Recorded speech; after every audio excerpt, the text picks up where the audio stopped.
All right, so when we build up our 2x2s on our ridge, you can have a few different options. One option is to do a traditional stack of two 2x2s on either side. You can see we'll just be fastening those into our rafters. If we do this method, we want to make sure that my outside edges of my 2x2s are approximately 5 inches apart because I need my cap to fit over the top of those. The other option is going to be a single stack of 2x2s. So place one 2x2, fasten into the rafters, another 2x2, and then fasten into the existing 2x2. Now this height of this might need to be adjusted depending on the pitch of the roof and the construction of the roof. You might need to add or subtract battens on this one.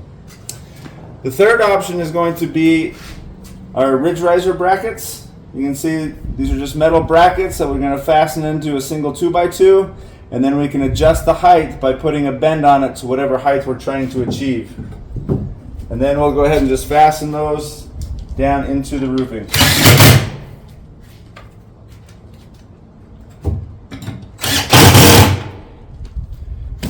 Now the reason we're putting our 2x2s up the ridge is because we're going to be bending our panel up against that 2x2 and then coming back with our caps, and that gives us something to fasten our caps into.